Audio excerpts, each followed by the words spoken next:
Muy bien, ahora sí, oficialmente bienvenidos a la clase número 9. En esta ocasión, como pueden observar en la diapositiva, vamos a abordar el tema la lengua científica. Por sobre todas las cosas, la creación de la lengua científica, como así también la evolución del léxico intelectual y científico. Con esta parte o con esta lección nosotros estamos culminando la unidad 3 titulada Las lenguas literarias de la época arcaica y clásica. Los subtemas que vamos a ver dentro de la creación de la lengua literaria son los presocráticos, los hipocráticos, la literatura ática y por último la evolución del léxico científico. Ahora bien, para que podamos entendernos, vamos a comenzar definiendo qué es una lengua científica. Y a propósito, como estamos hablando de la Grecia arcaica y la Grecia clásica, la lengua científica entonces hace referencia a un lenguaje específico, a un lenguaje especializado, utilizado entonces por los filósofos y científicos griegos de ese periodo de la historia que nosotros estamos abordando. Entonces, en ese sentido, es muy conveniente que nosotros entendamos que la lengua científica no hace referencia a un dialecto nuevo o a un dialecto específico, desarrollado de repente también a continuación de los dialectos que hemos estado estudiando, como por ejemplo el jonio de la prosa o el ático de la prosa, sino más bien de forma paralela entonces a la utilización del jonio en la prosa y así también del ático, surgió entonces una serie de términos y de expresiones precisas, ¿no? Que se utilizaban para describir conceptos filosóficos y científicos. En ese sentido, también es bueno recordar que tanto el dialecto jónico, así como el dialecto ático, fueron utilizados en esta lengua científica. Cada uno de estos dialectos aportaron sus características en particular.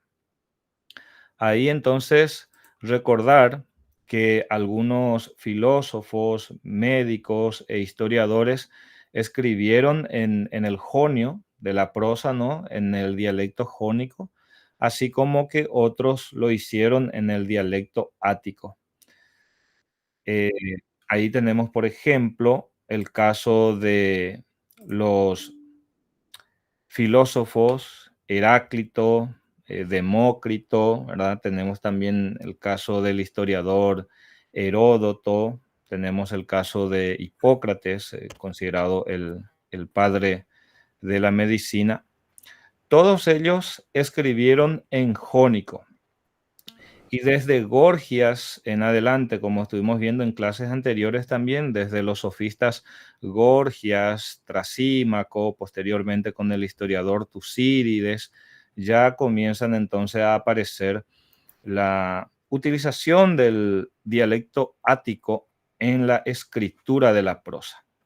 Lo mismo ocurre con Platón, Genofonte, ¿no? Que son filósofos a través de los cuales conocemos sobre Sócrates, por ejemplo. También Aristóteles y otros ya escribieron en dialecto ático.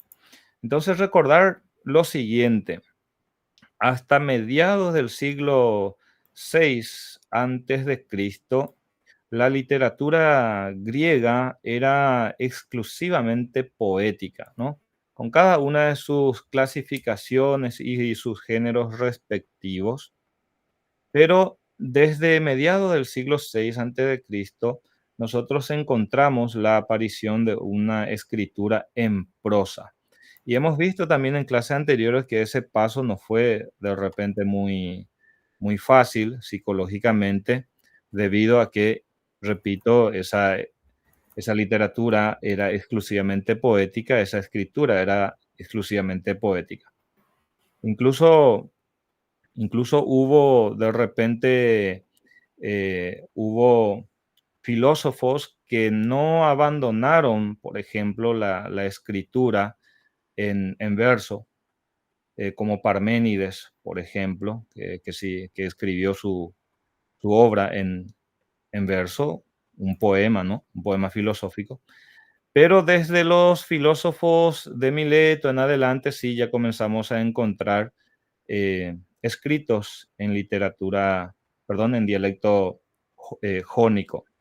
Entonces, a la par que se va desarrollando entonces esta nueva forma de escribir, los filósofos y así también científicos de la época, entonces comienzan a utilizar ciertos términos y ciertas expresiones para describir esos conceptos filosóficos y científicos. Y eh, a eso hacemos referencia cuando hablamos de lengua científica.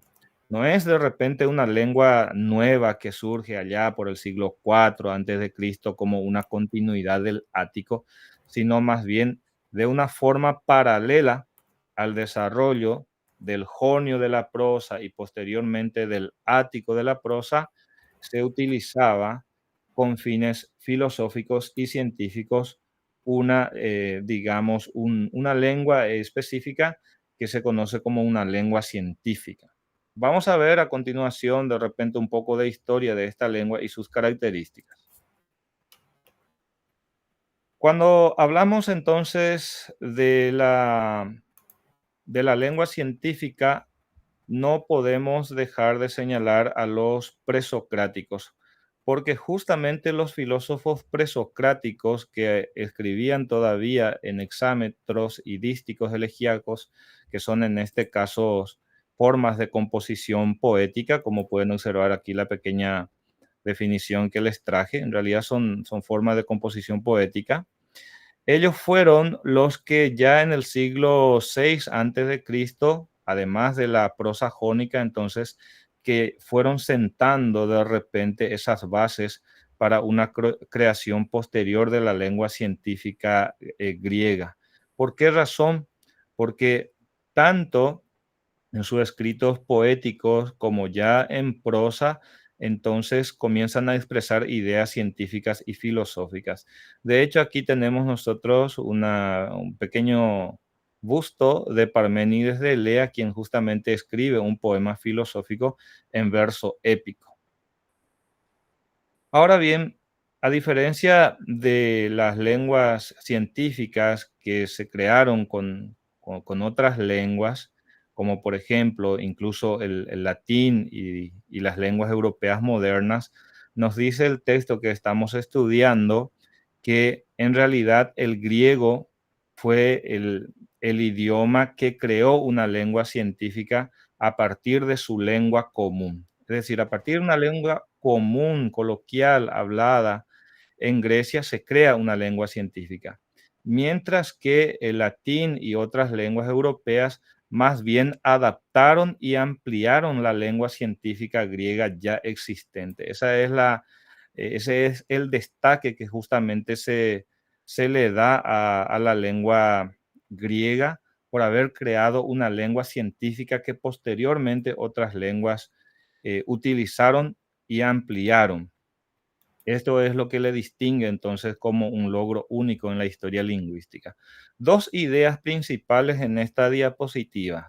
Entonces, en primer lugar, que las bases de la creación de la lengua científica griega, es decir, la lengua utilizada por los filósofos y científicos para la composición de sus obras y la expresión de sus ideas, encontramos entonces ya en los filósofos presocráticos que escribían tanto poesías como ya en prosa desde el siglo VI antes de Cristo. Y la segunda idea fundamental de esta diapositiva entonces es que a diferencia del latín y otras lenguas, la lengua científica creada a partir del griego, la lengua común, se distingue de las demás justamente por esa característica, por haber creado una lengua científica a partir de una lengua común. Continuamos sobre el aporte de los presocráticos en la historia de esta lengua científica. Encontramos también entonces que esta lengua científica no se trató sencillamente de la utilización de un vocabulario preciso, de un vocabulario de repente abstracto o complejo. No se trató solamente de la utilización de nuevas terminologías, sino también a la par de la aparición de nuevas terminologías, de cambios que se dan en algunas terminologías, como enseguida vamos a ver, en realidad también se trató de desarrollar, nos dice, una prosa que fuera capaz de enlazar esas ideas de los filósofos de una forma ya más racional, que era sumamente difícil con los poemas. Muy bien, también en cuanto a su evolución continua, ciertamente los presocráticos y los prosistas jonios sentaron las bases para esta lengua científica griega, pero esta continuó justamente desarrollando ya en la época helenística, también en la época en que tuvo influencia con el latín y las otras lenguas hasta hoy en día. Recordar en ese sentido entonces que con Alejandro Magno es el que se inicia el periodo helenístico de la antigua Grecia.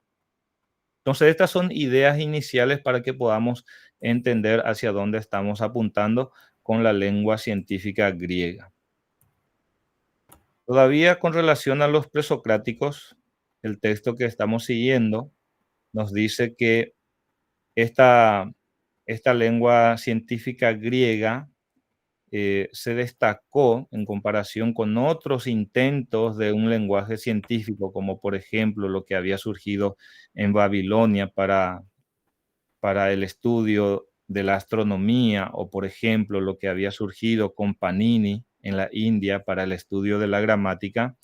En realidad en Grecia encontramos que se procede de una manera distinta, de una manera más sistemática, y se creó un lenguaje científico que terminaría influyendo en todas las lenguas posteriores. En eso consiste su originalidad. Básicamente también nos dice Adrados que esta lengua científica creada en Grecia podría definirse como una especie de semigriego o una especie de criptogriego, en el sentido de que era digamos, un lenguaje no coloquial donde se utilizaba términos en una forma bien específica y en un sentido bastante original. Ya más adelante esto se va a ejemplificar. Muy bien, em, el desarrollo de la lengua científica griega va también de la mano con la creación de sistemas filosóficos y científicos. Es decir, puede considerarse como caras de una misma moneda el hecho de la aparición y el desarrollo de una lengua científica, y así también la aparición y desarrollo de sistemas filosóficos. Van de la mano, ¿no? Los sistemas filosóficos muy difícilmente iban a poder ser explicados y expuestos al público si no fuera, por ejemplo, si no fuera por, por esta lengua científica. Ahora comenzamos ya a hablar de las características de esta lengua científica. En primer lugar, nos dice que se trata de una introducción de nuevas taxonomías. Entiéndase en ese sentido que la taxonomía en lingüística hace referencia a clasificaciones de los elementos lingüísticos en una oración o en un párrafo, según sus características y las relaciones. O sea que básicamente nueva clasificación de palabras. Y así también surgen nuevas terminologías. Todo esto permite a los griegos poder describir y clasificar conceptos de una forma ya más precisa y sistemática. Y aquí aparecen algunos ejemplos muy sencillos. Los griegos acuñan términos como astronomía, geometría, biología, justamente para referirse a ciertas áreas específicas del conocimiento. Entonces, por un lado, la aparición de una lengua científica también significa aparición de una nueva clasificación de palabras y también aparición de una nueva terminología. Pero no solamente eso, también vamos a encontrar evolución en el significado de las palabras, por ejemplo, en Sócrates o en Platón, por ejemplo, o en Aristóteles encontramos creación de nuevos términos que se utilizaban exclusivamente para expresar una idea determinada del filósofo referido.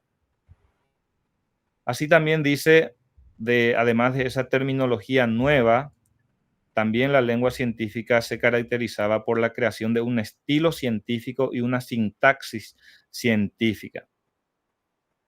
¿Qué significa esto? Significa que había una forma de expresión más rigurosa y precisa, que estaba adaptada a la comunicación de ideas científicas y filosóficas. Hay toda una nueva estructura gramatical, todo un uso del lenguaje que facilita entonces la transmisión de conceptos complejos y abstractos.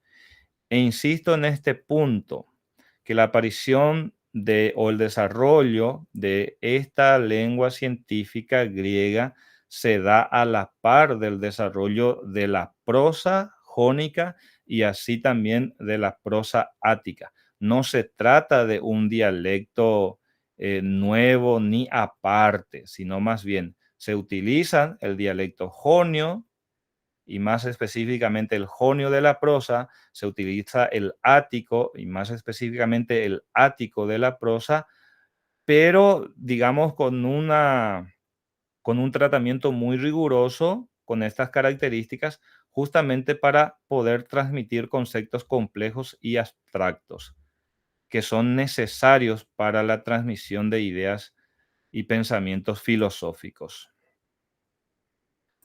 Bien, Eh, también una de las características que encontramos, al menos en la primera fase, podríamos decir, entre finales del siglo VI y el siglo V antes de Cristo, que todavía hay una presencia de esta unidad naturaleza hombre y Dios que justamente en la antigua Grecia era muy, pero muy fuerte. Y nosotros sabemos también que con la filosofía se da el paso del mito al logos, ¿no? De una explicación mitológica a la realidad, ya a una explicación más racional. Ciertamente la filosofía dedicó todo su empeño para realizar esa separación entre la explicación mitológica y la explicación racional, es decir, hacer esa separación entre naturaleza, hombre y Dios, pero en los primeros momentos todavía se observa esa influencia de la cuestión mitológica en el lenguaje científico. Los griegos, dice, veían la naturaleza como un sistema regido por leyes divinas. Muchos de sus dioses estaban asociados con elementos de la naturaleza, ¿no es cierto? Esta visión global, holística, influye entonces en su forma de entender y relacionarse con el mundo. Y a continuación les presento eh, algunas de algunos de los ejemplos para ilustrar lo que acabo de señalar. Esta unidad se refleja en el vocabulario griego. Por ejemplo, estas expresiones que en nuestro texto encontramos en griego justamente, pero aquí ya paso al castellano. Términos que originalmente se utilizaban en la vida humana, por ejemplo, como juicio, razón, medida, ley, con el desarrollo de la lengua científica, comienzan a ser utilizados entonces para indicar la ley o regularidad cósmica. O sea que hay una licencia en cuanto al uso de estos términos, puesto que, insisto, juicio, razón, medida, ley solamente se utilizaba en el contexto humano y ya con el desarrollo de esta lengua científica estos términos comienzan a ser utilizados ya en otro contexto, en este caso en el contexto, digamos, de la astronomía.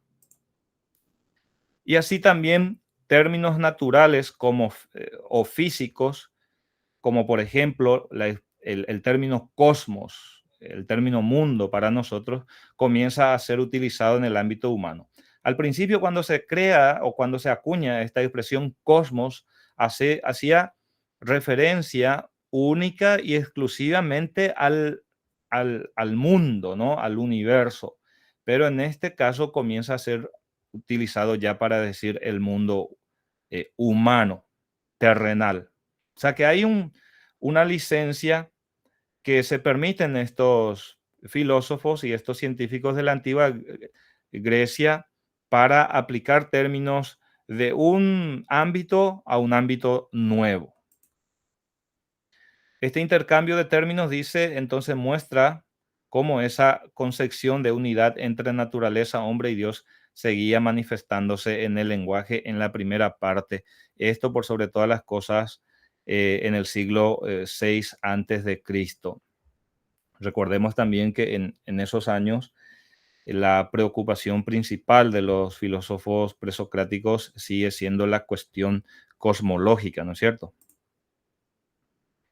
Muy bien. A partir de ahí vemos ahora entonces los aportes de los hipocráticos, es decir, de los médicos, ¿verdad? De la antigua Grecia, en el desarrollo de, de esta lengua científica griega. Los primeros hipocráticos, los primeros médicos griegos fueron los que desarrollaron ya un léxico médico, un vocabulario médico especializado. eh, entonces, utilizando determinados términos para describir conceptos médicos.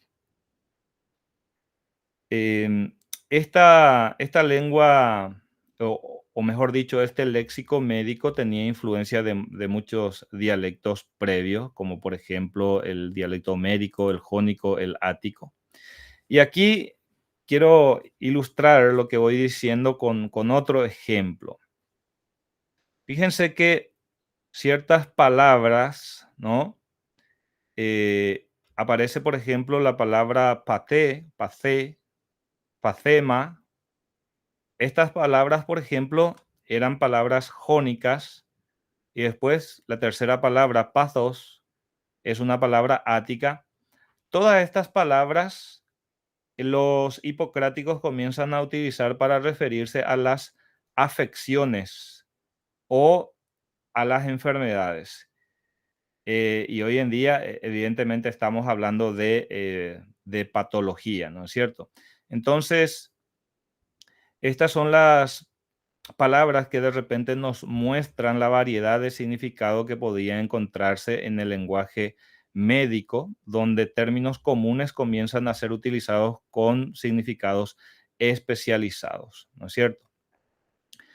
Eh, Así también encontramos que esta especialización del léxico médico hipocrático también muestra influencia de otros autores y textos antiguos. Hay influencia del historiador Heródoto, lo que nos indica entonces que nada se creaba desde cero, sino más bien que recibían influencia de dialectos posteriores, digo previos o anteriores.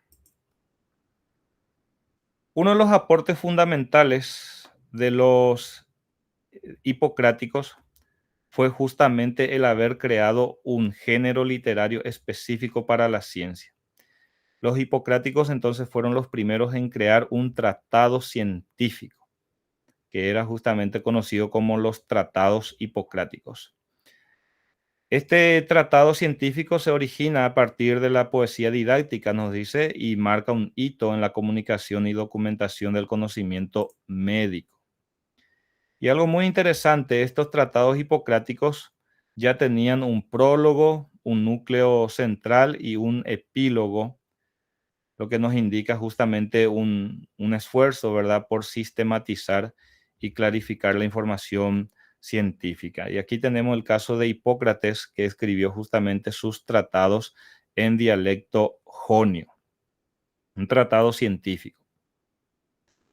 Bueno, por un lado entonces encontramos la influencia de los presocráticos y también la influencia que ejercieron los hipocráticos en el desarrollo de esta lengua científica.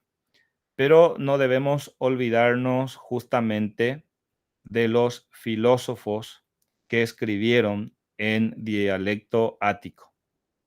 Por ejemplo, Sócrates ciertamente no dejó nada escrito y eso es repetir algo que ya sabemos, ¿no es cierto?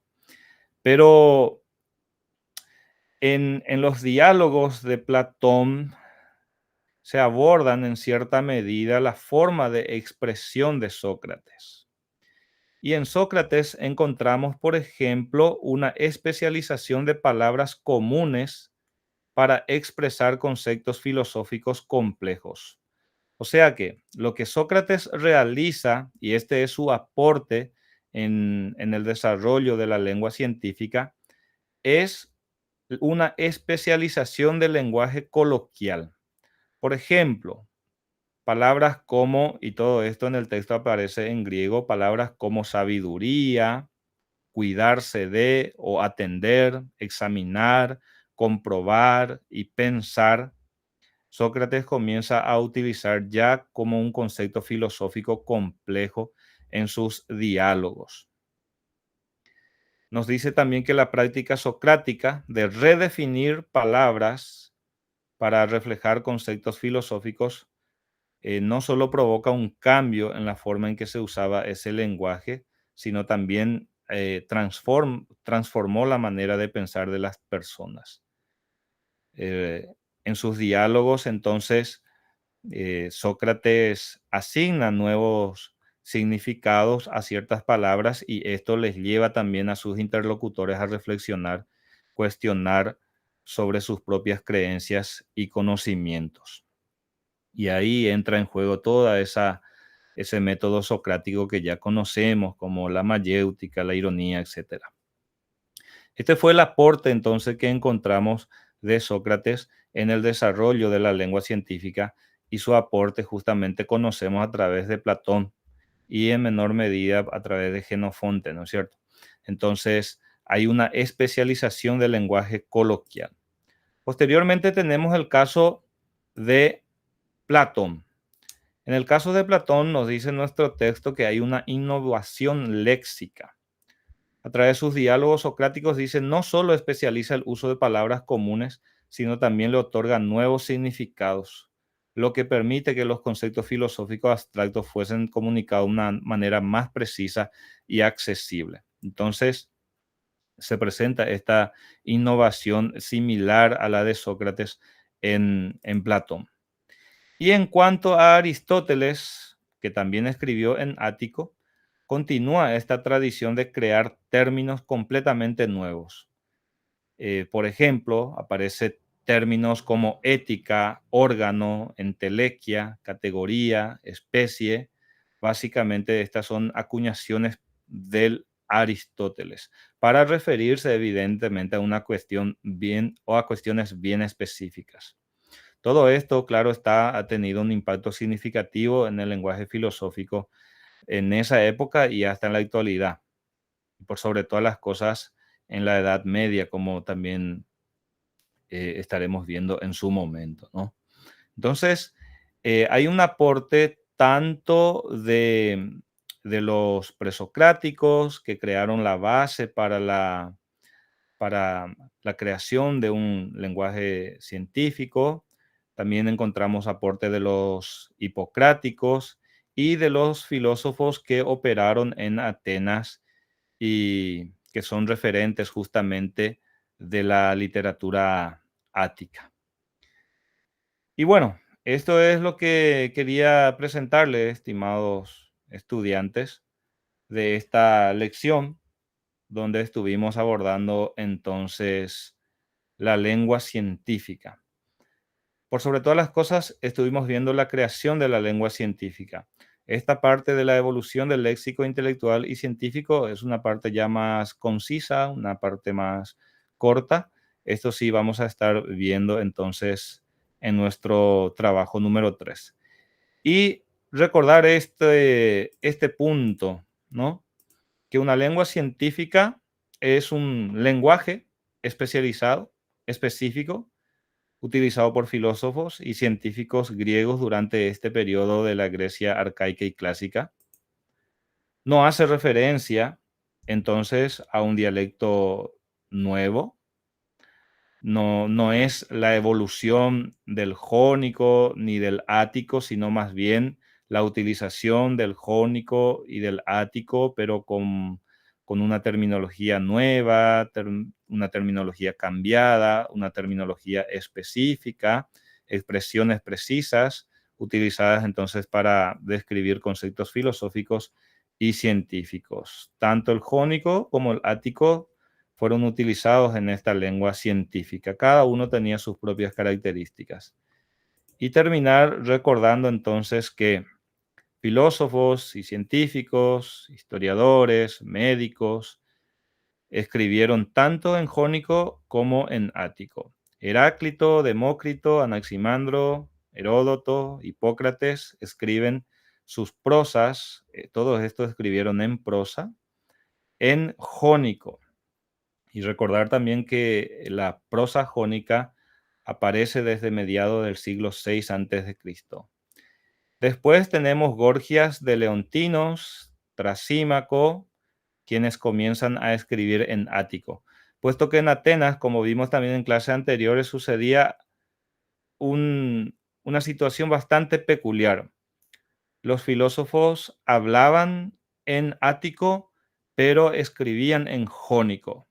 Pero fue justamente un extranjero, por decirlo así, porque era justamente de la isla de Sicilia, Gorgias de Leontinos, al llegar en Atenas, ya digamos en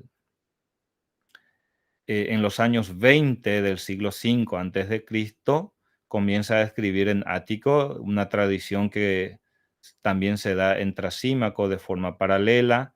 Posteriormente con Tucídides ya hay una transición a una prosa más madura y claro está, esto alcanza su apogeo con los filósofos del siglo IV antes de Cristo, Platón entre otros, Aristóteles también. Y bueno, esto era lo que quería presentarles. Comentarles también que en estas diapositivas estuvimos abordando prácticamente todos los ejercicios, no todos, pero prácticamente casi en su totalidad, los ejercicios que les asigné justamente en plataforma.